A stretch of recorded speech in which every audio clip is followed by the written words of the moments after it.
Hi friends, profit and loss അഥവാ ലാഭവും നഷ്ടവും എന്ന ടോപ്പിക്കിലെ ഒരു പ്രോബ്ലമാണ് നമ്മൾ ഈ വീഡിയോ ഡിസ്കസ് ചെയ്യുന്നത്.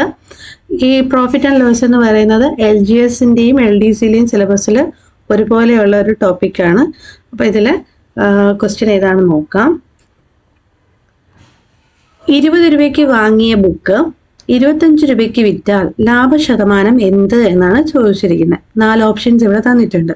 അപ്പോൾ നമ്മളൊരു ബുക്ക് 20 രൂപയ്ക്ക് വാങ്ങിയിട്ട് നമ്മൾ ഒരു ഫ്രണ്ടിനും എല്ലാം കൊടുക്കുന്നതായിട്ട് വിചാരിക്കുക. 25 രൂപയ്ക്കായിട്ട് നമ്മൾ എന്ത് ചെയ്യുന്നു, കൊടുക്കുവാണ്. അപ്പം നമുക്ക് ലാഭം കിട്ടുമോ നഷ്ടമായിരിക്കുമോ? ലാഭമായിരിക്കും അല്ലെ, കൂട്ടിയല്ലേ കൊടുക്കുന്നത്. അപ്പം ലാഭമായിരിക്കും വരിക. ലാഭം എത്ര എന്ന് ചോദിച്ചു കഴിഞ്ഞാൽ എത്രയായിരിക്കും ലാഭം? 5 രൂപയായിരിക്കും ലാഭം അല്ലെ. 25 - 20 ചെയ്യുമ്പോൾ 5, ആ ഡിഫറൻസ് ആണ് ലാഭമായിട്ട് വരുന്നത്. പക്ഷെ ഇവിടെ നമുക്ക് ലാഭത്തിന്റെ ശതമാനമാണ് കാണേണ്ടത്. അപ്പൊ ലാഭശതമാനം കാണാനായിട്ടുള്ള ഫോർമുല ഇതാണ്.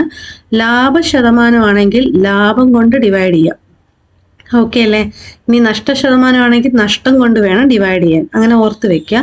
പിന്നെ എപ്പോഴും നമ്മൾ വാങ്ങിയ വിലയ്ക്ക് വേണം നമ്മൾ എന്ത് ചെയ്യണം, നമ്മൾ പൈസ കൊടുത്ത് വാങ്ങിയ വിലയ്ക്ക് വേണം ഇമ്പോർട്ടൻസ് കൊടുക്കാൻ. അങ്ങനെ ഓർത്ത് വെച്ചാൽ ഡിനോമിനേറ്ററിൽ എന്തേ വരത്തുള്ളൂ, വാങ്ങിയ വിലയെ വരത്തുള്ളൂ. ഓക്കെ അല്ലേ? ഇപ്പൊ നഷ്ടശതമാനത്തിന്റെ ഫോർമുല ഞാൻ കാണിച്ചു തരാം. ഇപ്പൊ നഷ്ടശതമാനമാണെങ്കിൽ നഷ്ടം ഡിവൈഡഡ് ബൈ എന്താ, വാങ്ങിയ വില. അത് മാറിപ്പോകരുത്. നമ്മൾ കൊടുത്ത പൈസയ്ക്കാണ് ഇമ്പോർട്ടൻസ്.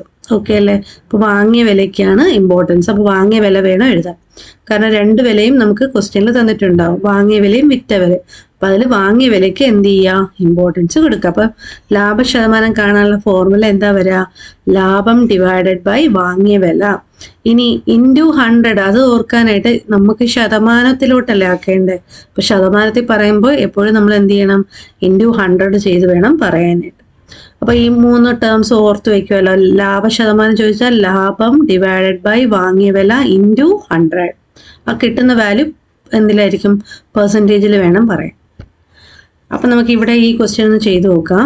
അപ്പൊ ഈ ക്വസ്റ്റ്യനിൽ ലാഭമാണെന്ന് നമ്മളോട് ചോദിച്ചിട്ടുണ്ടല്ലേ. അപ്പൊ ലാഭശതമാനം എന്ന് പറയുന്നത്, ലാഭശതമാനം ഈക്വൽ ടു ലാഭം ഡിവൈഡഡ് ബൈ വാങ്ങിയ വില. ഓക്കെ അല്ലേ? വാങ്ങിയ വില ഇൻറ്റു 100. നോക്കിക്കേ, കിട്ടുന്നത് പെർസെൻറ്റേജിലായിരിക്കും കേട്ടല്ലോ. അപ്പൊ ലാഭം എത്രയാണ്, 25 - 20 ചെയ്ത് കഴിഞ്ഞാൽ ലാഭം എത്രയാണ്, 5 അല്ലേ.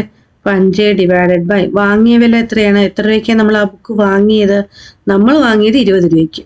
അപ്പൊ 20 ഇൻറ്റു നമുക്ക് പെർസെൻറ്റേജിലാണ് വേണ്ടത്. അപ്പൊ അതുകൊണ്ട് ഇൻറ്റു 100. ഇനി ഇത് സോൾവ് ചെയ്യുമ്പോൾ നമ്മുടെ ആൻസർ ആവും. നമുക്ക് ക്യാൻസലേഷൻ തന്നെ യൂസ് ചെയ്യാം. 20ൽ 100 5 പ്രാവശ്യം അല്ലേ. അപ്പൊ 5 × 5 എത്ര കിട്ടും നമുക്ക്, 25 എന്ന് കിട്ടും. പെർസെൻറ്റേജും കൂടി ഇട്ട് കൊടുക്കുക. സോ ഓപ്ഷൻ ബി ആണ് ഇവിടെ ആൻസർ ആയിട്ട് വരിക. ക്ലിയർ അല്ലേ? അപ്പോൾ നിങ്ങൾക്ക് ഇഷ്ടപ്പെട്ടാൽ ലൈക്ക് ചെയ്യുക, നിങ്ങളുടെ ഫ്രണ്ട്സിനൊക്കെ ഷെയർ ചെയ്തെടുക്കുക, നമ്മുടെ ചാനൽ സബ്സ്ക്രൈബ് ചെയ്യുക. താങ്ക്